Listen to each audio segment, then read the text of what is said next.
श्रवणम कीर्तनम स्मरणम पाद सेवनम अर्चनम वंदनम दास्यम सख्य आत्मनिवेदनम नवधा भक्ति। भागवत सुनने के बाद ईश्वर के प्रति आपका क्या बढ़ता है? विश्वास। विश्वास को आप दृढ़ विश्वास में परिवर्तित कर लेते है ना। ये पहली चीज है। भागवत आपको क्या दिलाती है? विश्वास। दूसरी चीज, भागवत आपको समर्पण की ओर ले जाएगी। सारी भागवत सुन लो, आप सारे पुराण सुन लो, पर सार यही निकल के आएगा कि यदि हमारा समर्पण नहीं हुआ भगवान के चरणों में तो हमारी सारी पूजा, सारी प्रार्थनाएं, सारे तीर्थ बेकार हैं। यदि समर्पण नहीं हुआ, हम तो आपसे निवेदन करेंगे कि आप कुछ मत करिए, केवल भगवान के चरणों में समर्पण कर दीजिए। समर्पण कैसा होता है आज मैं समर्पण भी बोलता हूं आपको। ये मैं एक दिन और बोलूंगा, आज भी आपको स्मरण करा दूं। समर्पण क्या है? समर्पण मैंने सीखा है स्त्रियों से। समर्पण का उदाहरण मुझे कहां से मिला? स्त्रियों से। यहां जितनी स्त्रियां बैठी हैं ये सब मेरे लिए गुरु हैं। कैसे? क्योंकि ये समर्पण करती हैं। कहां करती हैं? बोले पति के चरणों में करती हैं। जैसे एक नारी, जैसे एक स्त्री अपने पति के चरणों में अपने आप को सौंप देती है, समर्पण कर देती है। शादी के बाद स्त्री का समर्पण देखना, स्त्री का नाम खत्म हो जाता है, स्त्री का गोत्र खत्म हो जाता है, हाँ या ना? पति का नाम शुरू हो जाता है, पति की जात शुरू हो जाती है, पति का गोत्र चालू हो जाता है। स्त्री का अपना गोत्र अब नहीं है ना। ये समर्पण है। समर्पण क्या है? गंगा गंगोत्री से निकली, जब तक सागर को नहीं पाई तब तक बहती रही, अविरल बहती रही, बहती रही, बहती रही, बहती रही, बहती रही। कब तक बही? जब तक सागर को नहीं पा गई। और सागर में जब समर्पण कर दिया तो बहाव शांत हो गया और फिर गंगा सागर से मिलकर गंगा सागर हो गई। ये समर्पण कर दिया। गंगा ने सागर में क्या किया? समर्पण कर दिया। और जब समर्पण हो जाता है जिसमें, तो उसका अस्तित्व मिट करके उसका अस्तित्व आगे बढ़ता है जिस पे आपने समर्पण किया है। गंगा ने सागर में समर्पण किया तो गंगा मिट गई, क्या बन गई? ये समर्पण है।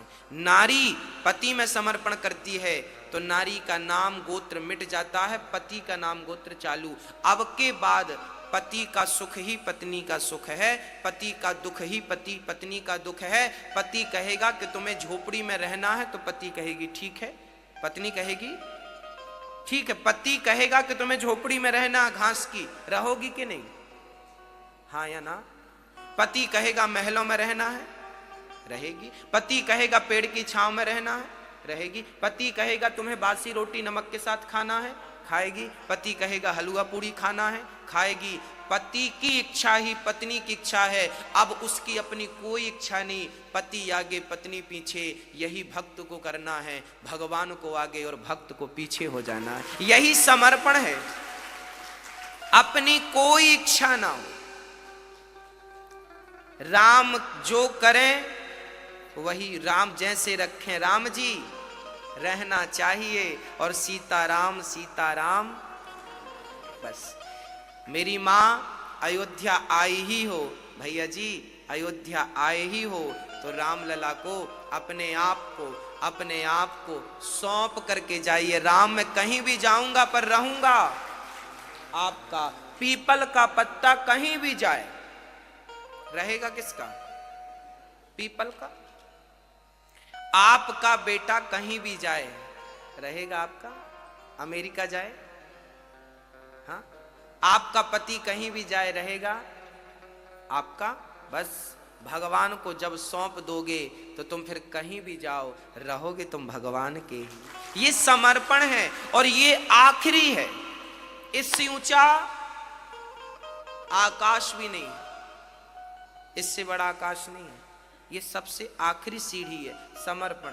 ये भक्तों की अंतिम, इससे ऊपर कुछ है भगवान? कुछ नहीं, कुछ नहीं। बस आखिरी, मैंने आखिरी बात आज ही बता दी दूसरे दिन। समर्पण। भागवत दो चीजें देती है, पहला विश्वास, दूसरा समर्पण। अब मैं आपको समर्पित भक्तों की चर्चाएं सुनाऊंगा। मैया जी, अर्जुन ने कृष्ण के चरणों में क्या किया था? क्या किया था? समर्पण। प्रभु, रथ की डोर आप पकड़िए, रथ आप चलाइए, चाहे तो पार लगाइए, चाहे तो डुबाइए, चाहे तो जिताइए, चाहे तो हराइए, हमने तो रथ की डोर ही आपको सौंप दी है। ये समर्पण नहीं तो क्या है? समर्पण इसे ही तो कहते हैं कि आगे आगे तुम, पीछे पीछे हम। कृष्ण को आगे किसने किया? अर्जुन ने, और खुद कहां बैठ गए? पीछे। बस मेरी मां, जब तुम कृष्ण को आगे करके चलोगी तो कितना भी भयंकर सामने वाले की सेना हो, दुर्योधन, दुशासन, शकुनी, कर्ण, गुरु द्रोणाचार्य और पितामह भीष्म जैसे दिग्गज क्यों ना खड़े हों, पर समर्पण भगवान के चरणों में है तो जीतेगा वही जिसने समर्पण किया है। दुर्योधन ने समर्पण नहीं किया तो जीता? अच्छा, चलिए मैं तो दुर्योधन की बात ना करूं, मैं राम की बात करूं। लंका में दो लोग थे, एक का नाम था रावण, एक का नाम था विभीषण। विभीषण ने क्या किया था? क्या किया था? क्या किया था? समर्पण किया था। क्या किया था? विभीषण को जब लात मारा रावण ने, अस कही चला विभीषण जबहि, आयुहीन भय सब तबहि।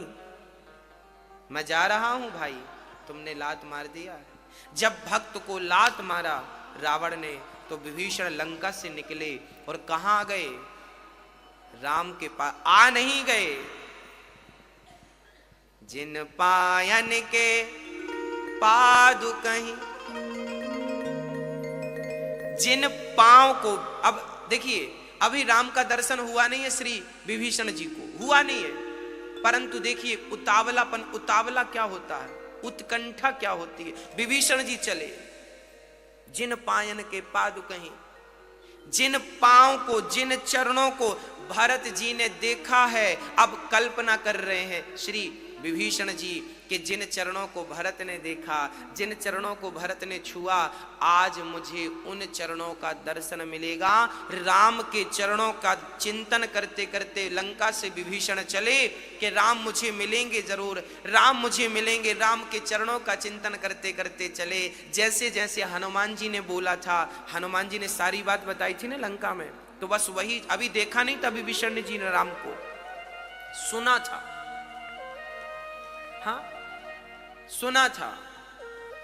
राम कथा सारी सुनाई थी श्री हनुमान जी ने लंका में विभीषण को।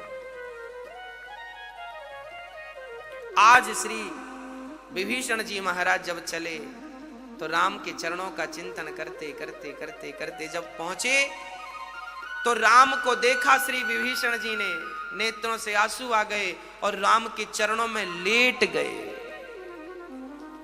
क्या हो गया? लेट गए। वैसे ही लेट गए जैसे भरत पाहि नाच कहीं पाहि गुसाई, भूतल परिवल कुटकी नाही। लेट गए, लेट गए श्री भरत जी की तरह। जब विभीषण जी लेटे तो सुग्रीव ने रोका था, भेद हमार लैन सठ आवा। ये भेदी है, रावण का भाई है, राम इस पे विश्वास ना करना, क्योंकि यह हमारा भेद भी तो ले सकता है। तब राम जी ने सुग्रीव से कहा, एक बात बताओ सुग्रीव, क्या तुम में और हम में कोई भेद है? क्या हम में और हनुमान जी में कोई भेद है? सुग्रीव बोला नहीं। तो क्या हम में और जामवंत जी में कोई भेद है? बोले नहीं। राम जी बोले जब भेद है ही नहीं तो भेद लेगा क्या, आने दो। राम जी ने उठाया और सीने से लगा लिया। राम ने ये नहीं देखा कि ये दुश्मन का भाई है,